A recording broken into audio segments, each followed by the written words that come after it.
Hello everybody, my name's Jason and this is my channel, the Codex, and it's a nice bright sunny day today, so I thought I'll do some filming out in the garden and yeah, just sort of create a nice cheery feel to the video as well. Today we're going to be looking at Psalm 107 verse 8 through to 9. Psalm 107 verse 8 through to 9. And this is what it says. Oh, that men would give thanks to the Lord for his goodness and for his wonderful works to the children of men. And he satisfies the longing soul and fills the hungry soul with goodness. Oh, that men would give thanks to the Lord for his goodness and his wonderful works to the children of men, for he satisfies the longing soul and fills the hungry soul with goodness. You know, when we get excited about something, we may get into a new hobby, a new interest. We may win some money, maybe receive an inheritance through or something, or perhaps we're planning on getting married, or due to have a baby or something. We get very excited about these things, and we just want to tell everybody. So we would say, for example, look, me and my wife are getting married, for example, and it's so exciting. I just want to tell everybody about it. And people understand that. They expect you to be excited. And if you didn't show excitement and want to talk about it, then I think they'd be a bit sus about your enthusiasm about getting married, for example.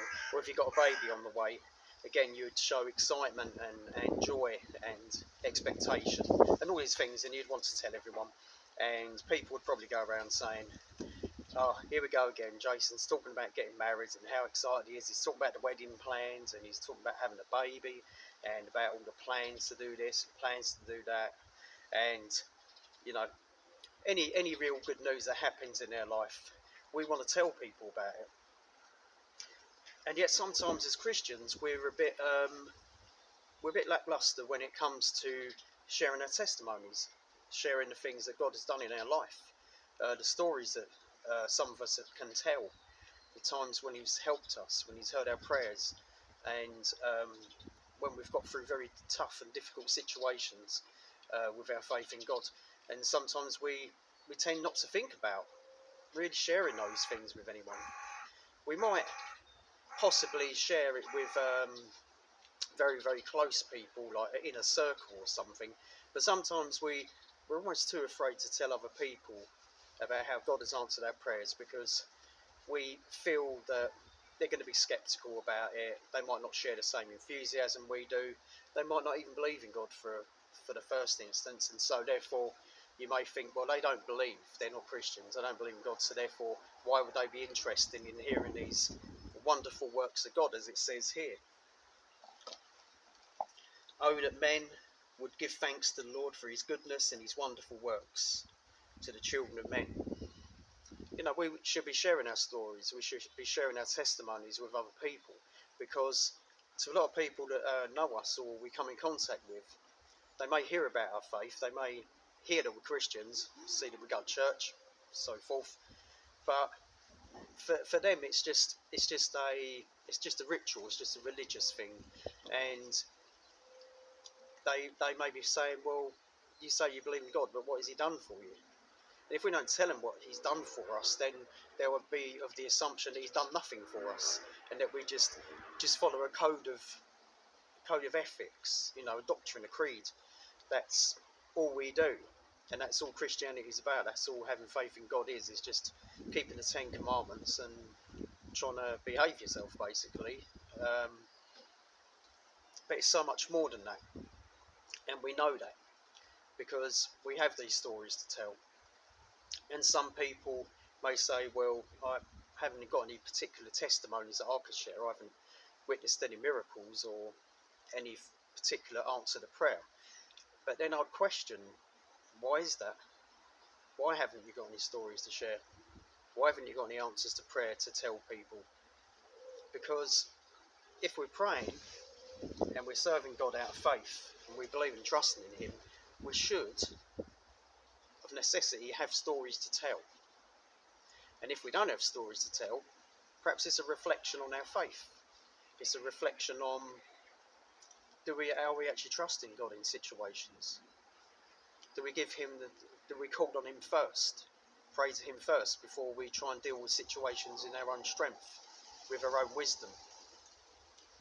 When we get sick and we get ill, do we pray and ask God to help us, to heal us? Or do we just not even bother and just go straight for medical help and just seek healing through, pharmaceuticals and things like that? Now, using medication and stuff, that's fine. That's there's no condemnation of that. But surely we should go to God first and give Him the opportunity to work a miracle in our life.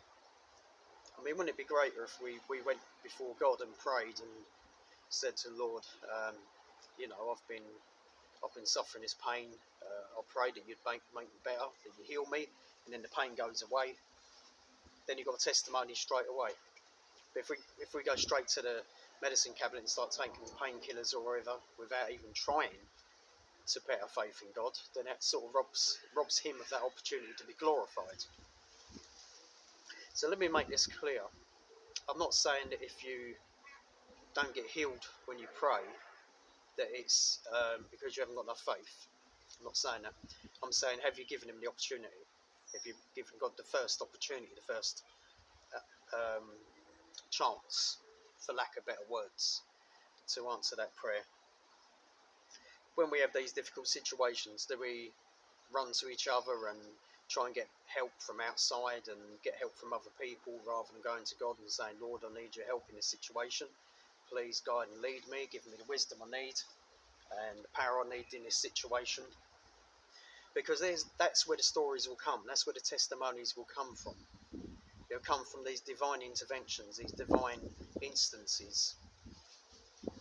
My mum had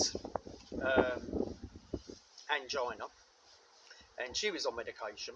I didn't actually know she had angina at the time. She just told me, and she was on medication. And I just said I'll pray for her, and I prayed for her. She used to take these drops under her tongue for the angina, and she was getting it quite bad at the time. And I just said, can I pray for you? She said, yeah, sure. So I prayed for her, laid hands and prayed for her. And I saw her a short while later, I don't know, maybe a week, 2 weeks later or something, and I was talking to her. And I said to her, how are you getting on with your drops that you put under your tongue? She said, I don't take them anymore. I said, well, why is that?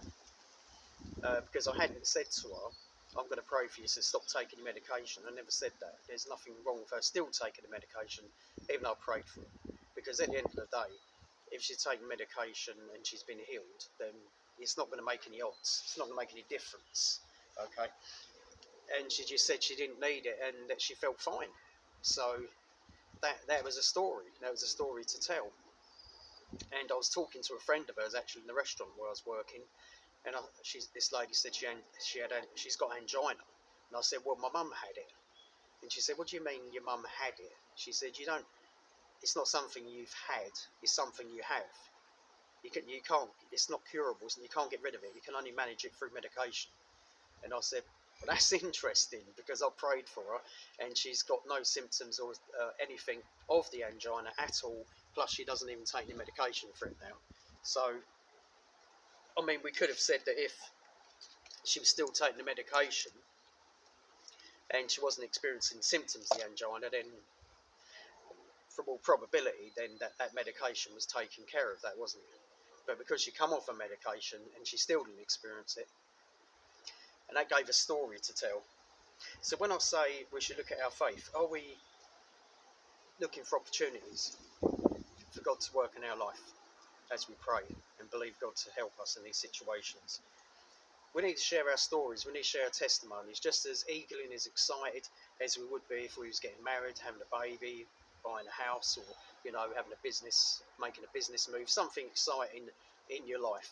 We should be not only limiting to telling people who are of faith as well, but also more importantly probably telling people who are not of faith, because it shows the reality of God in their life and our life. Somebody said to me, can you prove God exists? I said, my life is proof. My life is living proof of God's existence because of the prayers He's answered, the experiences I've had.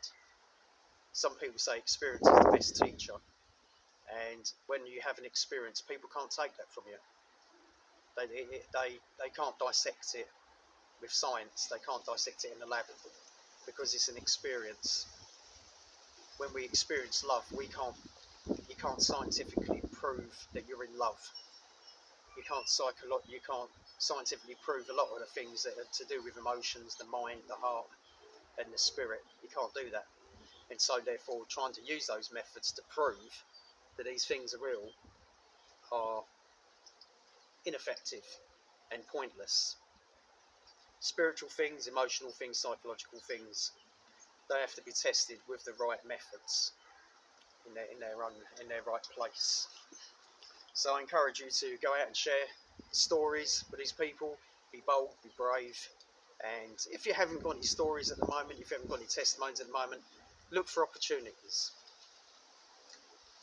Just seek God first in all that we do. Have a great day. See you in the next video.